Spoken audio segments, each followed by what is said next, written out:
Apakah benar bahwa Islam itu bertentangan dengan ilmu pengetahuan dan teknologi? Mari kita luruskan dalam pembahasan ini melalui dalil, ilmu, dan sejarah yang berkaitan.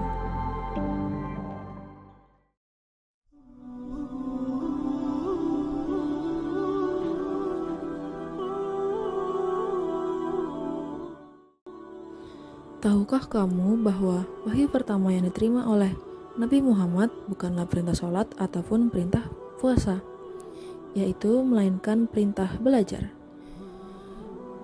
Iqra yang berarti bacalah. Kata Iqra terdapat dalam ayat pertama surat Al-Alaq. Ini bukan hanya sekedar membaca huruf-huruf, tetapi perintah untuk mempelajari seluruh ciptaan Allah. Rasulullah Shallallahu Alaihi Wasallam bersabda, "Barang siapa yang menempuh jalan untuk mencari ilmu, maka Allah akan mudahkan baginya jalan menuju surga." Hadis riwayat Muslim.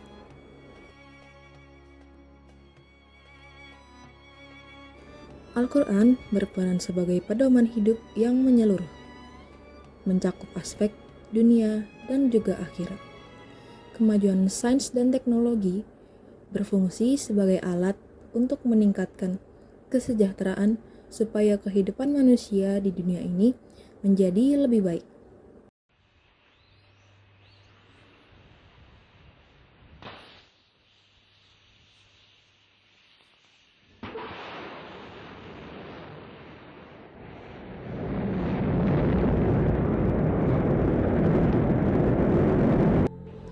Allah Subhanahu wa Ta'ala telah meletakkan dasar-dasar sains dan ilmu pengetahuan di dalam Al-Quran, sehingga manusia hanya perlu menggali dan mengembangkan konsep serta teori yang telah tersedia.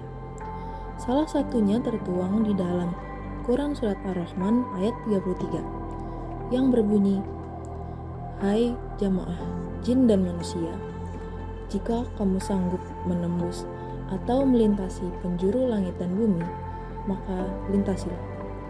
Kamu tidak dapat menembusnya kecuali dengan kekuatan." Quran Surat Ar-Rahman ayat 33.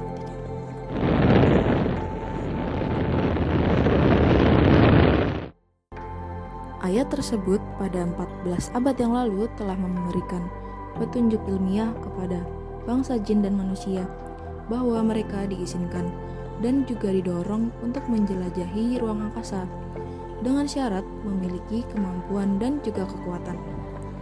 Kekuatan yang dimaksud menurut penafsiran para ulama adalah ilmu pengetahuan atau sains dan teknologi yang kita kenal. Hal ini telah terbukti di zaman modern seperti sekarang dengan ditemukannya teknologi transportasi yang mampu menembus ruang angkasa, sehingga bangsa-bangsa yang telah maju dalam bidang sains dan teknologi berhasil melakukan pendaratan berulang kali di bulan, planet Mars, Jupiter, dan planet-planet lainnya. Jadi, bagaimana Islam bisa bertentangan dengan sains kalau dari awal sudah mewajibkan kita untuk mencari dan mempelajari ilmu itu sendiri? Al-Quran tidak hanya membahas tata cara beribadah dan masa kehidupan selama nanti berada di alam akhirat, tapi juga membahas dan mengajak manusia untuk berpikir, mengamati, dan meneliti supaya manusia terus belajar selama masih hidup dan berada di alam dunia.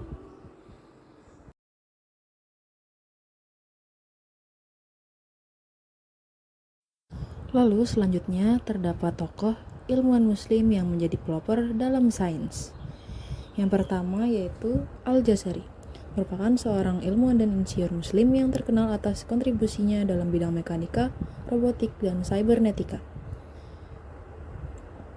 Dalam karya manuskripnya yang terkenal, The Book of Knowledge of Ingenious Mechanical Device, Al-Jazari menggambarkan berbagai rancangan mesin yang menggunakan sistem hidrolik dan mekanisme roda gigi untuk mengontrol pergerakan. Warisan teknologi dari Al-Jazari ini menjadi tonggak sejarah dalam perkembangan teknik mesin. Lalu yang selanjutnya ada Abu Al-Qasim Al-Zahrawi, dikenal juga sebagai Bapak Bedah Modern. Tidak hanya menjadi pionir dalam inovasi alat dan prosedur bedah, tetapi juga membangun nilai-nilai profesionalisme serta etika yang mendasari praktik kedokteran modern. Karyanya membuktikan besarnya Kitab Al-Tasrif, kontribusinya dalam dunia Islam pada sains dan peradaban manusia. Lalu ada juga Ibnu Al-Haytham yang juga dikenal sebagai Bapak Optik Modern serta pelopor metode ilmiah eksperimental. Karya terbesarnya adalah Kitab Al-Manasir atau buku optik, sebuah risalah 7 jilid yang menelaah prinsip-prinsip optik, isi dan fenomena pencahayaan secara ilmiah. Secara keseluruhan, Ibnu Al-Haytham menunjukkan integrasi antara matematika, fisika, dan anatomi dalam menjelaskan fenomena cahaya dan penglihatan, menjadikan dirinya sebagai salah satu ilmuwan paling berpengaruh pada zaman keemasan Islam dan sebagai tokoh kunci dalam sejarah ilmu pengetahuan modern. Itulah beberapa kontribusi para tokoh ilmuwan muslim terhadap sains yang membuktikan bahwa Islam tidak pernah bertentangan dengan ilmu pengetahuan, melainkan justru saling melengkapi. Para ilmuwan muslim seperti Ibnu Haytham, Al-Jazari, dan Al-Zahrawi tidak menemukan kontradiksi di antara keyakinan agama mereka dengan penelitian ilmiah. Sebaliknya, mereka memandang eksplorasi sains sebagai bentuk ibadah dan cara untuk mendekatkan diri kepada Allah melalui pemahaman ciptaannya. Sejarah membuktikan bahwa pada masa kejayaan peradaban Islam, dunia muslim menjadi pusat kemajuan ilmu pengetahuan dan teknologi selama berabad-abad.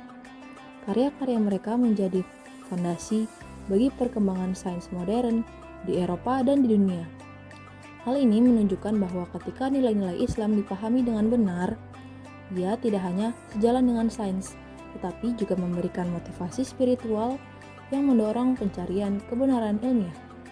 Dengan demikian, Islam dan sains bukanlah dua hal yang bertentangan, melainkan saling melengkapi dalam upaya manusia memahami alam semesta dan meningkatkan kualitas kehidupan serta mendekatkan diri kepada Sang Pencipta.